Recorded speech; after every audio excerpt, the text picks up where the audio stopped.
So this video is on Venus retrograde, which starts on December 21st and lasts for about 6 weeks, so ending on January 31st. Where it starts on December 21st, it's at 28 Capricorn and 58 minutes, so it's almost at 29 Capricorn. And then it's going to retrograde back over the next 6 weeks to 13 Capricorn and 33 minutes, so about 13 and a half Capricorn. So if you have anything in the latter 2/3 of Capricorn, it's going to be affected directly. Now, in general, Venus retrograde is about revisiting our value system and figuring out what's really important to us.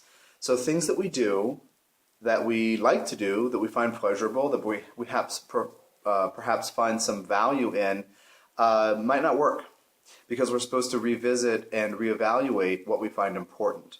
So this has to do with how we earn our money, the people we associate with, all those things, and all those things may be up for review a little bit.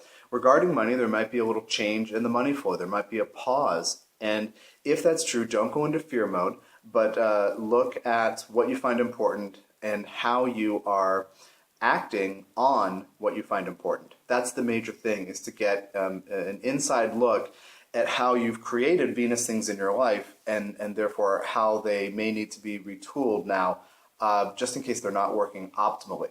This is in Capricorn, so this is all about structure, duty, responsibility. If you're doing it well, you may find somebody who comes to you and says, hey, you said you were going to do this thing, and wanting you to follow through on it. You get to evaluate how important it is for you to do it, how important the commitment was that you made, and you get to look at all those things. So it does have to do with relationships and people. If you're in a relationship, particular, romantical spouse-like relationship or something, partnered, it will come out a lot in that dynamic. If you're not in that kind of relationship right now, it will come out in various colleagues and people you interact with, people you might not even know that well, acquaintances, and also friendships. It will come out in those things, and sometimes through family, because one-on-one relationships fit with the Venus energy. So during the retrograde, all forward motion doesn't work.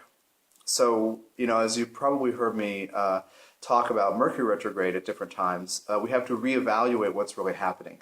Most of us, we go into fear mode when something that seems normal and seems to work well doesn't work. And this is what I'm inviting you not to do. I'm inviting you to get grounded and set the intention. You can even set that now, since here it is on the 21st.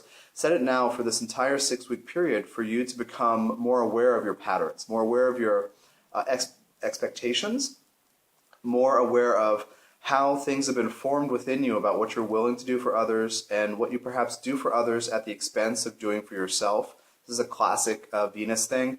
And Venus, during this retro, rules Mars in Aries, which is having a conversation with Mars in Libra, Venus sign, which is having a conversation with Uranus in Aries, and on the 1st, as I mentioned in the first video, 1st of January, the new moon conjunct Pluto and Mercury at between about 11 Capricorn, and then Jupiter retrograding in Cancer. So Venus is actually not in one of these, not in this Grand Cross, but it's informing Mars's behavior. So what you're doing, what you're not doing, what you're asking for, is going to be a huge thing too.